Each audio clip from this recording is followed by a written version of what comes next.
All right, we'll call this meeting to order of Waseca Public Schools. This is our regular meeting for Thursday, November 19th, 2020 at 5:30 p.m. And we are in the Waseca Junior Senior High Performing Arts Center. And we'll begin with the Pledge of Allegiance. Please rise.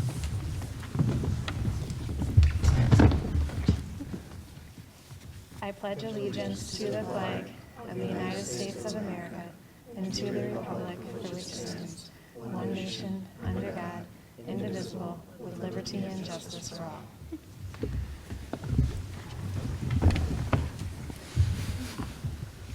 All right, can I get a motion to approve tonight's agenda? So move. Second. First and a second, any discussion? Hearing none, we'll call for a vote. All those in favor say aye. Aye. Any opposed? Motion carries unanimous. And I would like to recognize visitors that we have here tonight in the Performing Arts Center, as well as all of you watching at home. Does anyone here wish to speak tonight? Okay. Anyone at home, you're welcome to comment on our Facebook stream. We'll do our best to answer questions after the meeting, or you can send a message to wasecadistrict@gmail.com, and we will read your email and get back to you. So thank you. All right, Mr. Scogan, would you like to make a motion for the payment of claims?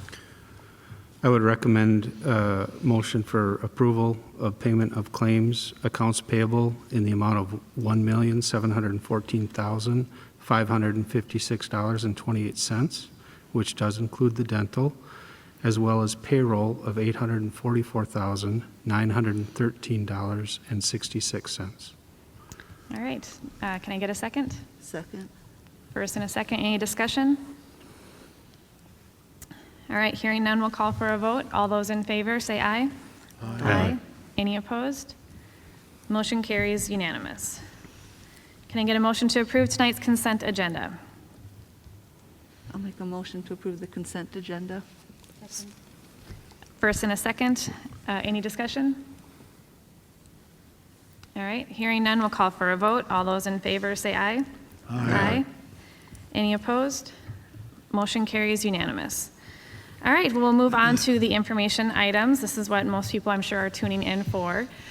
We all unfortunately had to make a decision this week that we will be moving to distance learning November 30th. This is not a decision any of us at this table wanted to make, but clearly the situation in our community and our schools called for it. So Mr. Hudspeth will be giving us an update on what this means for our school and everything else we need to know. Yeah. Thank you. Yes, thank you, Madam Chair, members of the school board. As Chair Anderson mentioned, you've been communicated this week about what we're going to have to be doing for a learning model change coming up in the next few weeks. And as we've been able to see from our governor, from what's going on in our county around us, I think I want to make sure that we take the time to thank our staff, our students, and our families for doing an exceptional job of being able to maintain our learning model as we have for as long as we have. We've been an exception in our region to be able to maintain this learning model for as long as we have, and we should feel good about that. I really want to give the update tonight in three distinct parts. First, I do want to give a brief situation update of what's happening with COVID-19 in our schools. Just some numbers that the community might be interested in hearing to clarify some of the decisions we are making. Then I want to spend the majority of my time talking about the things we're working towards distance learning. We'll start on November 30th. And then, if you recall, last week we did send out a survey to our families, staff, and our students at our junior senior high. And I just want to hit some highlights about what we found from that survey, which I think would be interesting for the board to know. And then I want to share with you what we'll do with the next steps with that particular survey. So, as you're aware, in our county right now, we are feeling a surge of COVID-19.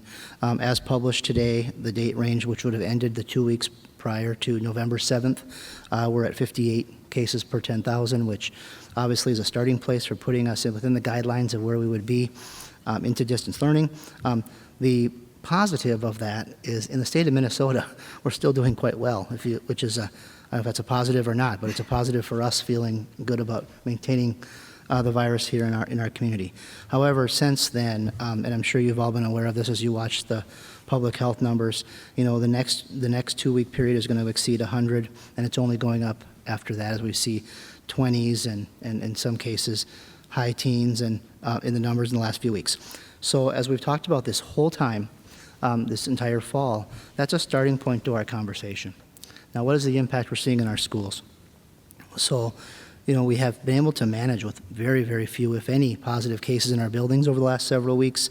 Right now, this week, we do currently have 14 active cases, which will come up somewhat on our dashboard next week, that really went from single digits to that just over the weekend. So even since I was sitting here a week ago tonight, things have changed considerably to have to force that change. Now, one thing that's important to note, though, is because our staff does such a great job, less than half of those have actually been in our building where they impact anything. They have been, I shouldn't say anything because I don't want to diminish that for our families because it's a big deal. But we've had people who are already distance learning, who are already in quarantine because of a family contact. So less than half of those have actually been in our building when they've been infectious. That's a great job by our staff and our students and their families doing what they need to do. But we are seeing an impact in the number of students and staff who have to be out. So I think I reported last week the quarantines were starting to increase. And we spent several weeks between 15 and 25 students out. We went to the 70s last week, and this week, Tuesday, Wednesday, Thursday, we're averaging between 135 and 150 students out each day who need to be quarantined for various exposures. We also went from single digits of staff having to be out. Tuesday, Wednesday, Thursday this week, we've averaged between 30 and 35 staff out each day, which prompted us time to make a change here. Fortunately, our principals and our staff have been extremely flexible, and we've been able to cover and fill these absences, averaging only between 1 and 5 unfilled absences in any given day. But we know that's probably something that's going to be hard to sustain with the current model. This morning, we were out short a bus driver. Got the call early this morning that we're going to have to adjust some routes, so I know some of our buses were delayed this morning. We can manage it for today and tomorrow anymore, and there would be a challenge for that. I also want to give an exceptional shout out to Deb Wabshaw, Cindy, and the office managers. The contact tracing and the time they're spending to support students and staff has been exceptional, and they're spending a great majority of their day working on this. Our county health workers, as much as they'd like to say they can keep up with the contact tracing, they're not. They're sometimes 3 to 5, sometimes a week behind in making those phone calls at the county level. They're trying. They're just overwhelmed. And so our school staff tends to be the ones who are really getting in front of this with our families. So with that, we had to look at it in the sense of wanting to give families and staff time to plan. I didn't feel like we were able to wait until this meeting tonight to give families the notice of what was going to be happening in the next few weeks, knowing that even next week didn't appear to be sustainable. And so next week, on Monday, we'll stay in our hybrid model, which on Monday is a distance learning day for all students. Tuesday and Wednesday will become no school days as teachers and staff plan for getting ready to provide the several bullets that I'm going to share with you here in a minute about what distance learning will look like for our students. And then on Monday the 30th, distance learning will begin, hopefully for a very short period of time. I'm going to say to our community and to our students and to our staff, continue to support us. Continue to wear your mask, continue to social distance, continue to do what you need to do. I'm not one that's going to say we're going to be a distance learning until X date. We're going to be in distance learning until we're in a position where we can get kids back in our buildings. That's going to be our goal. And I'm not going to say that it's going to be into January. I'm not going to say it's going to be a certain date, because as soon as we're ready, we're going to be ready to come back. That's going to be our goal. But we need the county and the community to help us with that. So that's where we are right now as a district. That's not a surprise to anybody. But for the community who maybe have just been seeing, here's the announcement of what we're doing, I wanted to give some of that data so you see really what's happening in our buildings right now. Probably the most intriguing part of our conversation now that I'd like to go into part 2 here is, what is distance learning? What is this going to look like in our buildings over the next few weeks for our students and our families? And, we learned a lot since August when we created those 3 plans of what our models would look like. And as we take those off the shelf and figure out what that's going to look like now, we had a meeting Monday with our administrative team, and we're ready. We have a lot of work to do, but conceptually and planning, we're ready, and I feel good about that, and our staff has jumped on board very quickly. So I'm going to run through a lot of information here about what's going to happen for our students and staff. None of this there will be a quiz for.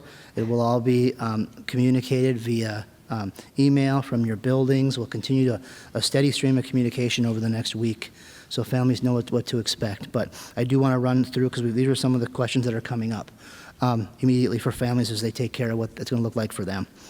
Part of the executive order is that we can prioritize in-person learning for students with special education, for students with homeless needs, EL students, and the extra vague language of any student that needs extra learning support. So what our principals are already starting to do is work with their staff and thinking about who can we bring in for in-person learning once distance learning begins. And so if your student is one that is impacted by those groups, or you feel like you may be able to have our ALC students, we're going to be working on getting kids into the buildings as much as possible, hands-on learning, CTE, our nursing programs, things like that we want to get kids involved in. So there will be that communication coming through. Some of that does depend on staffing. So we have to be realistic that it might not be Monday the 30th that's all this stuff is able to be happening. If we have staff out, there's a period of potentially quarantine time to get staff ready to come back in 2 weeks from tomorrow when everybody leaves. That brings us to potentially that Monday the 6th, and hopefully we're considering coming back at some point, not too far after that. So very much on our radar. We know those students are going to get served in our buildings. Keep moving that through. The next piece that is a significant challenge for families is childcare, particularly for our youngest learners. Right now, again, I'm going to say this again, and it doesn't make anybody feel better, but it's reality, is it's a staffing issue when we think about how we're going to support our families, particularly of our Tier 1 learners.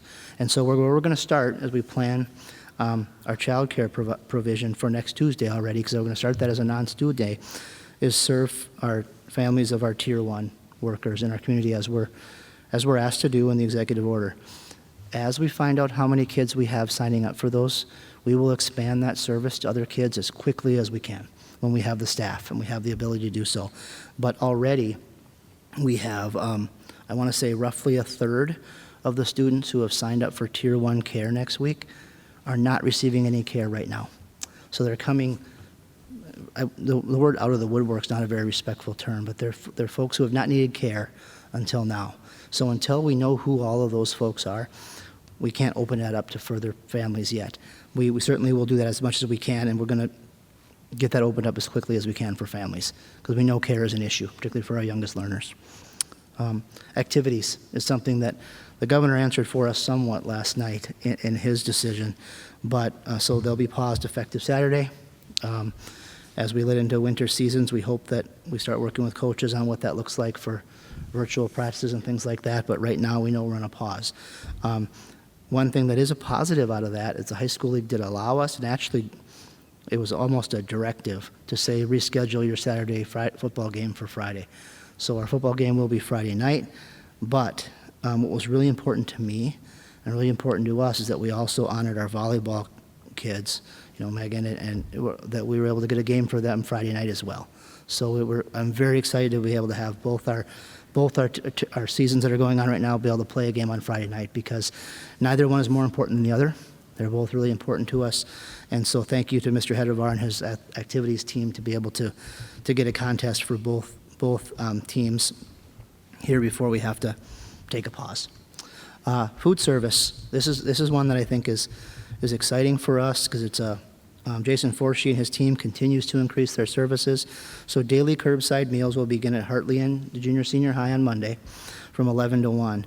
There'll be hot meals each day. So I'm excited about that opportunity for families. We ordered, they arrived yesterday, sheds, and basically distribution sheds for our staff. So our staff will be indoors, heated, so even as we get into the winter time out of the elements, they'll have access to be comfortable there. The other thing we're working on, and again, it won't be a next Monday thing, but hopefully the Monday the 30th, is working with our transportation providers to provide maybe some pop-up distribution sites throughout the community. So identifying, 4 or 6 or whatever makes the most sense of places to be between 11:30 and 12 will be at Northeast Park, passing out meals or whatever the place may be. So, because we know transportation is an issue or medical, sometimes if you've got somebody who's quarantined, coming in to pick up a meal might be an issue. So we're going to work through that over the next week or two. These are all plans that why we really need next week for what we're doing. Pre-K, preschool will continue to run pending on any needs of the virus. The MDE was very clear. You can continue to run that if you can make that work. In all transparency, a couple of our groups right now are on quarantine in pre-K, so we'll see if that's a manageable thing once we get going with that. End of the first trimester is an important thing, particularly at our junior, senior high, when you've got some courses that are trimester courses. So next Tuesday and Wednesday that are the non-student contact days by design. If the staff needs that day to work with kids on things to finish up their trimester work, students will be asked to potentially do some work that Tuesday and Wednesday if their teachers feel like that's important for them to finish out the trimester. Similarly, and I just was on the conversation just this afternoon and came to me again here, thank you, Mr. Scogan, for that, about distance learners. And do we need to pause them for Tuesday or Wednesday or not? If they're currently full-time distance learners, can they just continue Tuesday and Wednesday? So we'll open up that conversation here as well to be able to have that opportunity for those days. One thing I know we're leaning on is particularly at the K-6 level, is our teachers who are currently doing full-time distance learning, helping support the rest of our teachers who are now transitioning. So we'll see, but I think that opportunity should be more than manageable for students to have some work on those days to do. Our district office and Elizabeth's been instrumental in this, in making sure that our principals are supported with attendance and how we're going to support students in positive attendance, and not create more work. If we can find something that works for the teachers, that works for the students, how can we break down a barrier from our level with the system to make sure that we get kids credit for where they are? I warned you this was a long list, but we're prepared, so that's exciting. Community ed classes will be having to cancel per the governor's order. One thing that you may have noticed on Facebook is that the announcement of some of those community ed classes be canceled till after the first of the year. That's because the 19th, when the executive order ends, there would be like one more session of that swimming class. And that's why we just had to postpone those things until after the break. The technology team is working hard. Hotspots are out to families. We think this fall. Most families have them if they need them. However, we're guessing, particularly our younger learners, we may find some more people that might need a hotspot or need some more devices. So we do have a backup set of hotspots prepared to distribute to families if we need to. That's exciting. And then our staff and students, we have devices for our paras too. Because one thing that will be different this time is our paras working with their teachers and their principals on supporting the learning even more robustly than they did this spring as they support things. In terms of the teaching learning department, Brooke McGuire and her team is working hard on making sure teachers have the technology tools and the equipment they need, whether that's moving around a room, moving around things for create a full distance environment. And then we're working with our current distance teachers, like I mentioned, to provide some PD potentially next week to support their colleagues as they make that change. One of the things, and I'm going to mention this when I hit each one of the buildings, that we will see improve from last spring is what we're going to call, and I don't know if I love the term, but the point gets across, standard operating procedures. So if my student's a second grader, it doesn't matter who my teacher is, it doesn't matter what experience, what classroom I'm in, I'm going to get this second grade experience. And even at Hartley, throughout the building. And our teachers did an excellent job of making things work this spring with the time they had, and we provided great instruction.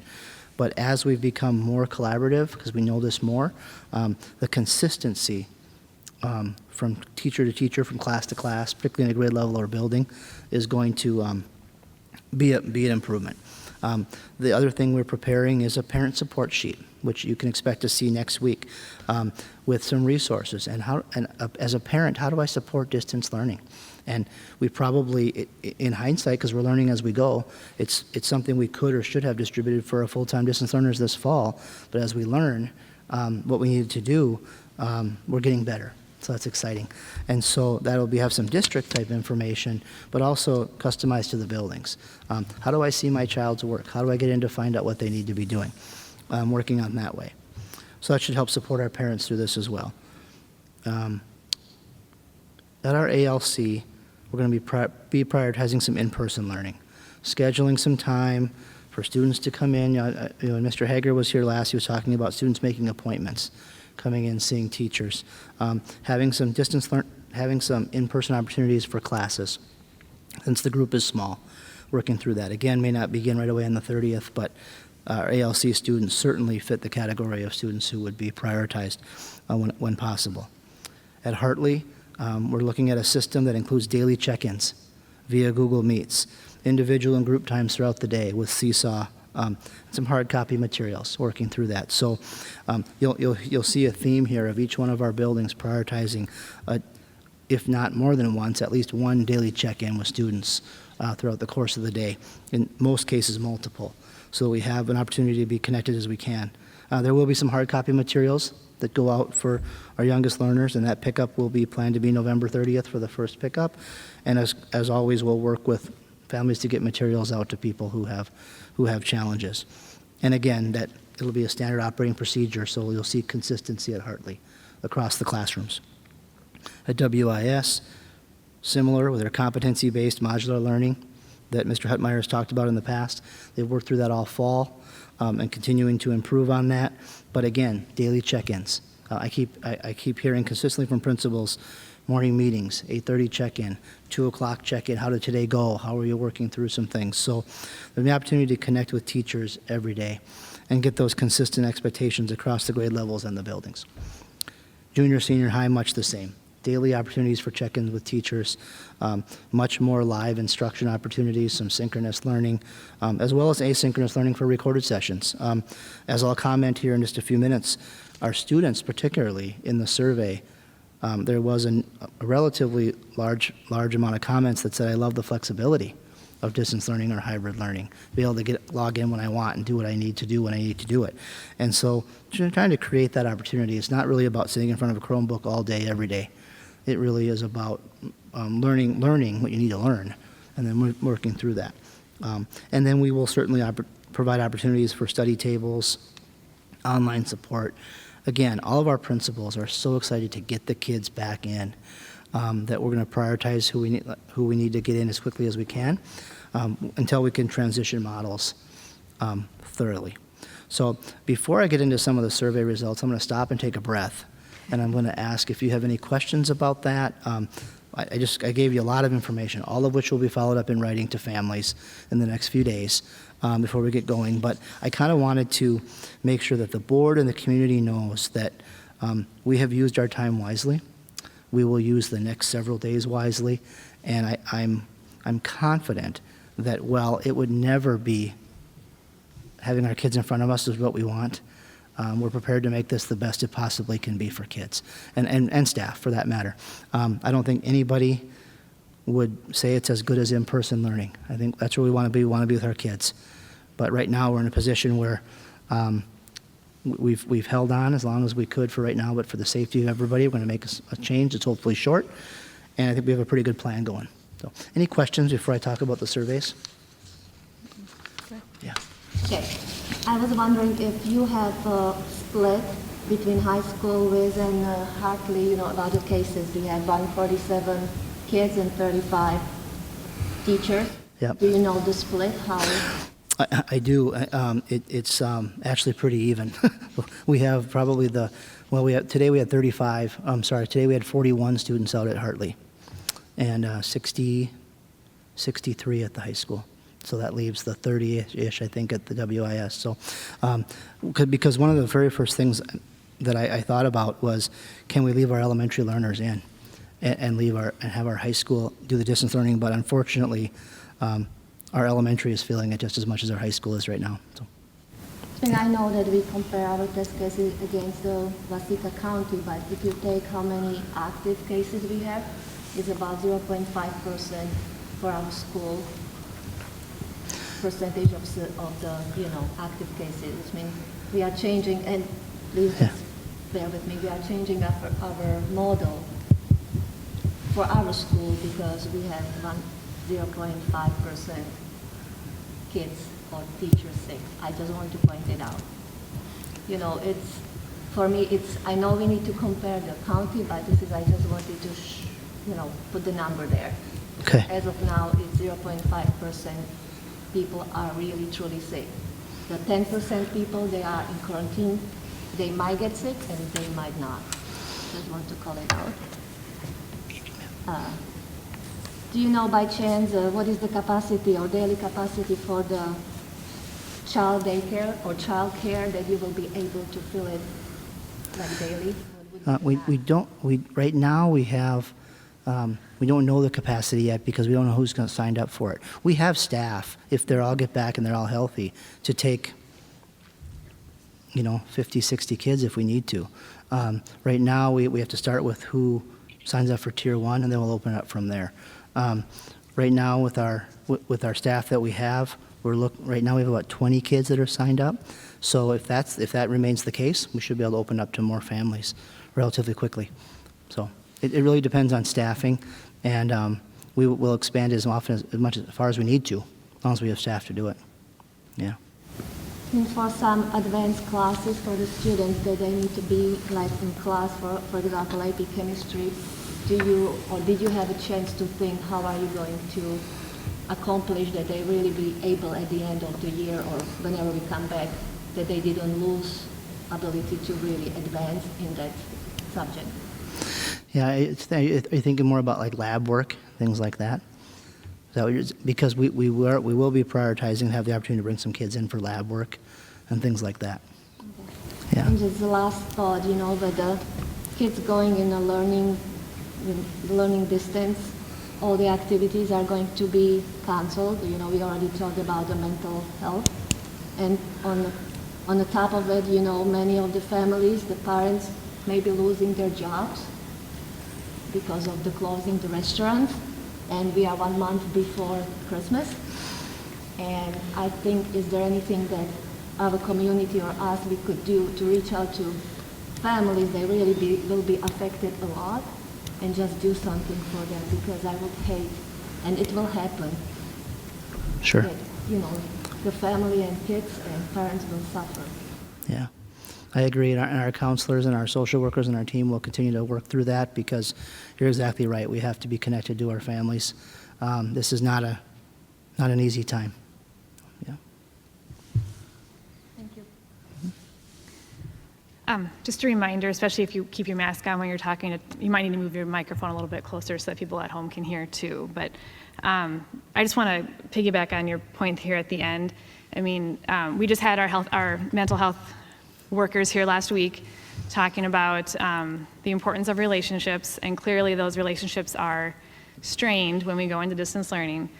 So I appreciate the numbers that you gave. I really appreciate that. We really did try to hold out as long as we could. Like last week, we all sat here and did not think we would be having this conversation tonight. So I appreciate that we're not rushing to do this. This is not a reaction to the governor's messages this week. And relationships are important, and I appreciate your message also that our goal is to get kids back here as quickly as possible. We're not saying this is going to be, we don't know, but our goal is to get kids back here, and so I appreciate that message. So I did have one question. Do you know how many, I know we're going, it's for the food service. I know right now it's just 2 days a week for pickup, and now we're going to go 5 days a week. Do you know how many meals we're serving by any chance, or? Off the top of my head, I don't. Okay. So I can find that information out and get it to the board. Yeah, it might be good to have a workshop sometime and have food service come in and talk about the work that they're doing, because Yeah. they're definitely a really important part of our community right now. So, Yeah, very good. Thank you. thank you. Are there other questions from the board? Yes. I actually wanted to say something. So what Ms. Mansfield said about like AP chemistry and the labs, I'm actually in that class right now. And it's kind of difficult, only 2 days a week, and we spend those 2 days doing labs, so you don't get a lot of instruction. So if there was some way that like AP kids could still come in and still do those labs, because I think it's really important for our learning, especially with the AP Chem test being one of the harder ones. I think that would be really beneficial. And I think those are some of the classes that, especially next week with those planning days that we have, they're going to try and figure out a way for Yeah. some kind of schedule for that to happen. So Yeah, that's a goal. It's not a for sure thing, but it's definitely something that's on the radar. So Right, but thank you for that. That's good feedback for that. Excellent. Any other questions?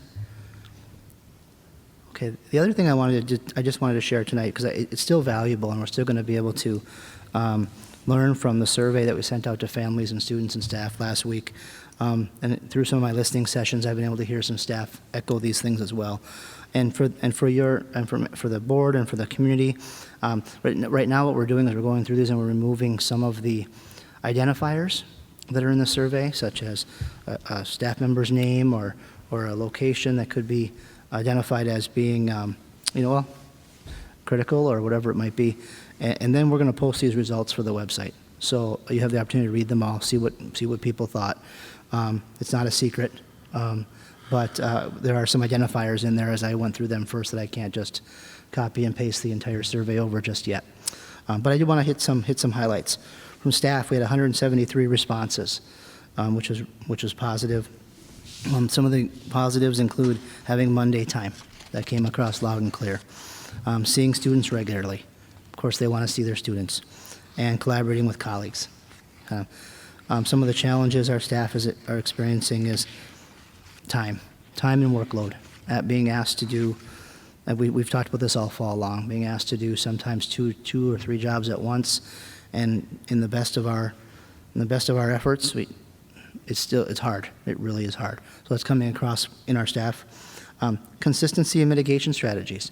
Interestingly enough, and this is going to be a theme, I think that as we get into the fall, we have to be really conscious that we don't fall off in the consistency of our strategies, versus whether it's cleaning, whether it's mask wearing, whether it's whatever.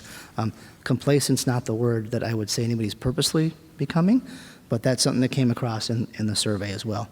Balancing hybrid students, which is something we knew about.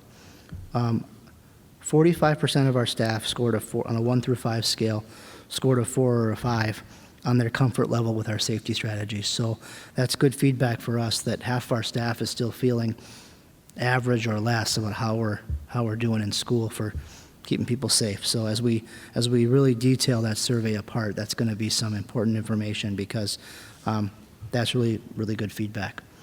Our families, we had a good response from our families, 435 responses to our survey. 90% of those currently have children doing hybrid learning, and 10% had students who were doing distance learning.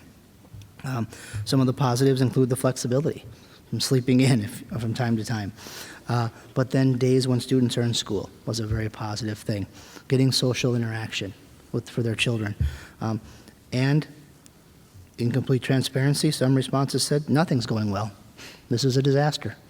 And that's real feedback too for us as we work through that. We did ask for ideas to improve. More in-person learning, which of course is something we were aiming for sitting here last week, and then as numbers changed. Increased synchronous learning, so increased live teacher instruction experiences. And so working through over the next few days how we continue to work through that without creating a sitting in front of a Chromebook all day long experience. So got to find the happy medium there for kids. And then there were several specific school or class items that we'll get with principals and we'll be able to support some of that feedback going on there. And of course, some responses stated, I don't know, you're doing the best we can. So that's kind of thing we've got going on. Interestingly enough, 75% of parents scored a 4 or 5 on our comfort level with how we're doing for our safety strategies. So a little bit higher than our staff, but not 95%. So it's good feedback for us that we need to continue to stay diligent in what we're doing to help keep people safe. That's not why we're making a move right now, but when we get back in, we've got to make sure that we're diligent in what we're doing with that. Our 712 students also had the opportunity to respond to this, and we got 369 responses from our students, so that's really exciting to hear their feedback. 82% of them were students that are in hybrid learning. 18% were students that are currently in all-distance model. Some of the positives include flexibility. When you're in either a hybrid or a distance off day. Being in school with friends and teachers, though, came up consistently. That's where our kids want to be. And some have commented their grades are better because they've got the opportunity to connect with teachers compared to last spring, which I think is important comparison. And as with the staff and the families, some are finding that little or nothing is going well. They're struggling. As you mentioned there a minute ago, Adita, that we got students and staff that are struggling. And we have to acknowledge that and be honest about that too. Some ideas to improve include allowing assignments to be the attendance for some students. Not necessarily having to just come and show up for that to be attendance. Can I do the work? That's kind of some of the concept they're getting at there. More in-person learning though. Students want to be in school more. And then again, more specific school and class ideas with that. Interestingly enough, 64% of our students, so less than their families, more than their staff, kind of in the middle, scored a 4 or 5 on their comfort level, and they're the ones who are living it every day. So if 1/3 of our students are scoring a 3 or less on that, that tells us that we're still some areas we can get better at when we get back into school. So I just wanted to share that, this real high-level data with you. The board and the community, again, once I get some of that identifiable data out there, I'll put that out there for us. We're going to look at this with our principals and with our staff and continue to make it better, because our goal is obviously to get back into in-person learning in whatever form that can be. And we got some really constructive feedback here. It's going to help us do that. Right? That's it for tonight. That was really interesting, so I look forward to reading everything once you're able to put it online. That was cool. So, all right, did you still have a strategic plan update for us too? I think the two things I would mention just with that is that some of the regular operations of the district is still happening. And so you can expect in December, the audit report, our truth in taxation hearing. We'll have our World's Best Workforce report coming up. We went and did pretty good detail last week about the facilities and what's going on with that. So from a strategic plan, we're really emphasizing some of those operations right now that the district has to continue moving forward, even though our learning model is tends to be the front of our forehead at times. We've got to make sure we don't lose track of the continued operations about the district going forward, and we've not done that. So I'm feeling really good about that. I think that as we get into hopefully what is a very short period of distance learning, when we look at what our teaching and learning looks like and the strategic plan update coming up after the first of the year is going to be a little more in-depth, and the World's Best Workforce will give you some insight on that too. So very good. All right, any other questions for the superintendent from his report? All right. Moving on then, Elizabeth, we'll hear your report. Thank you. Good evening, everybody. Just want to make sure you can hear me okay first. Okay, perfect. Thank you so much for your time again this evening. Just going to touch, as Mr. Hudspeth had mentioned, obviously there still are other things that it needs to run status quo. We still have the operations of our district to be taken a look at. So I guess just taking a look at enrollment, we did fluctuate another 10 students. Again, just something that we're watching.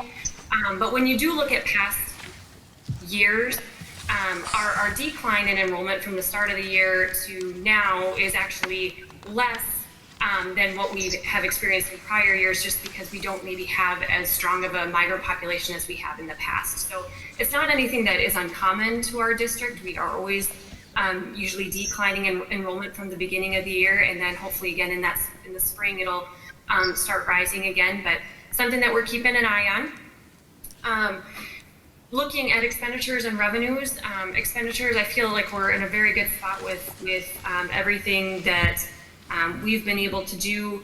A lot of knowns this year with knowing our state funding formula.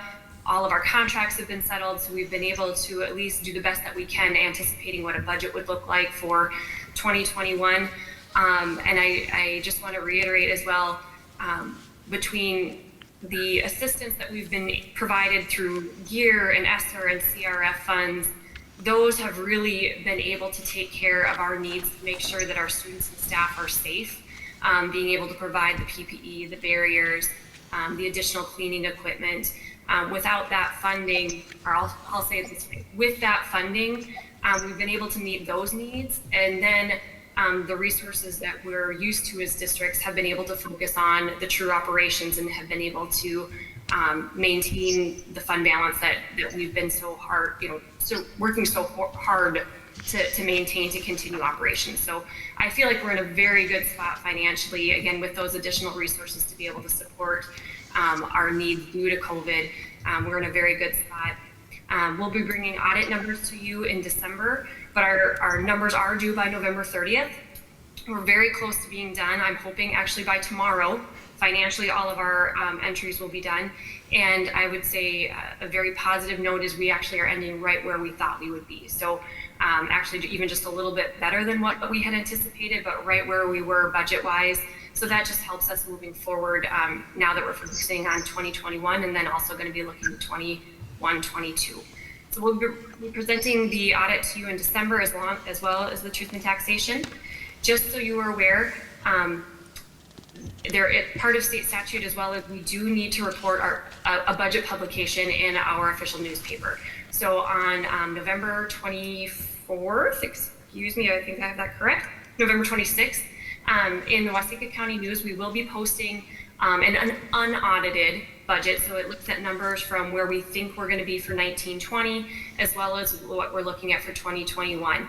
Since we have to have that in, and just with the timing of our newspaper, again, I do put on there that they're unaudited numbers. They're very close to where we're ending, but just so you are aware as board members, that will be posted in the newspaper, and it's also posted on your website right now. The only other thing I wanted to point out was revenue-wise, we do look like we're down a little bit in 2021. A part of that is with timing from our taxes that are coming from our county. We actually did get a portion of that. It comes in 2 different waves. We haven't gotten the second portion, and until I get that second portion, I don't get the report on how to properly allocate that. So that will be there. And one other thing with revenues is to point out for food service. If you're wondering why it might look a little bit different this year, in a non-COVID year, we run our national school lunch program. So you'll see a lot more savings happening. You'll see that local sales is down considerably. Well, what has happened is now in light of COVID, all students are considered free. So it's a different model now that we're using for the school lunch program. We're actually able to operate under the summer program, which is 100% federally funded. So those federal funds are actually going to be boosted now, and those local sales, because we're not charging for the meals, are going to be much less. So when we revise the budget, we'll realign that, but I just didn't want you guys to see any cause for alarm for that. It's just the way that our food service program is running this year. And that will, at this point in time, go through December 31st. We'll see if there's any other waivers that come after that, but we do know through December 31st, all meals will be free to students. Okay. Any questions you guys may have for me? That program I think is so necessary right now. I'm just thrilled that we're able to offer meals to our students. It's just such a positive, I guess, right now in a time where you need to look for the positives. So, any other questions for Elizabeth? All right, thank you, Elizabeth. Thank you. All right, we'll move on to our committee and board member reports. Dave, are you willing to start? I don't have anything. Okay. Thank you. Charlie, nothing? Katie? Last night I did the delegate assembly. We'll be doing that online this year, and there were a couple interesting topics with pupil count for the year that they want to count it from 19. Yep. So that they I've don't heard get of that, yeah. penalized for the distance learning or things like that. And then we had an issue that had been brought up at Hartley where a family had wanted to have a personal nurse come in, and they talked about that. That was a resolution that has come up. And then Minnesota High School League, there's a resolution where when kids decide to go on with an online academy, can they still be counted for sports and things like that? Because there's kind of a loophole for that. So they want to tighten that loophole so that kids that are actually in a district can participate instead of kids going out and then want to come back for that. So there's 11 cool resolutions this year. Yeah. Mm-hmm. That's I missed the delegate assembly, so that's cool to hear what's going on with that. So anything else you want to share? No. We didn't have policy or personnel committee this month. We did have a negotiations meeting, which was just a meet and confer with the teachers, and really it was just a listening session to hear how things are going. And we know it's tough, but it was a really good meeting with the board committee members and the union. And then I've been trying to attend the MREA annual conference this week, but I think I've made it to about half of one session. But they've pushed that out until, I think it's available until December 15th. And so anyone in the district can access that. So there's some really cool panels, and I just happened to be on one yesterday about distance learning from the spring, and Mr. Hopkins was one of the panelists, so that was kind of cool to see how he was doing. But that's kind of what's been keeping me busy, so among other things. But go ahead, Scott.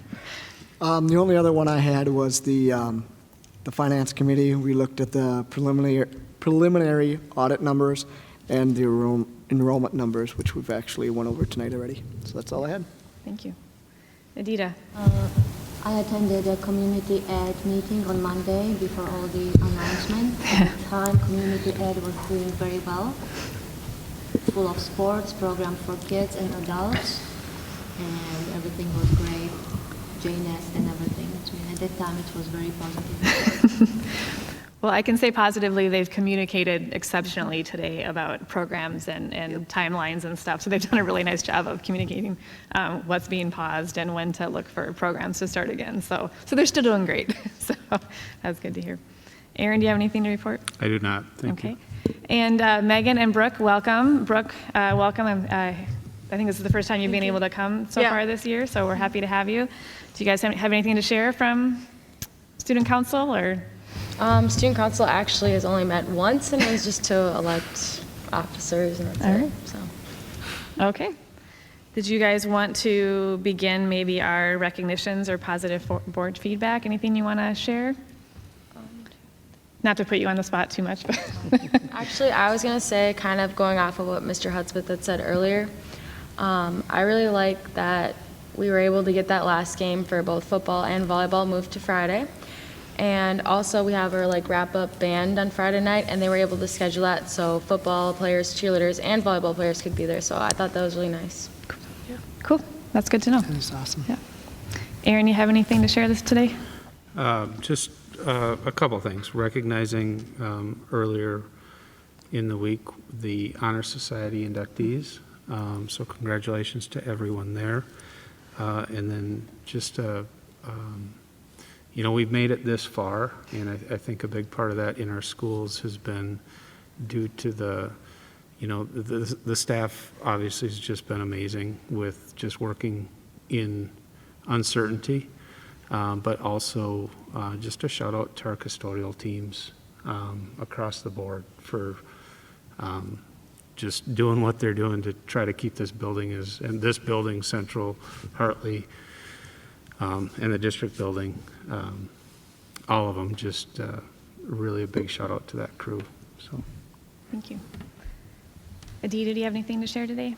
Well, I would agree with what everybody said till now, and just, we will go through this situation, and just everybody, just thank you for being here and being part of this district, and hopefully, we will be back to normal soon. Scott?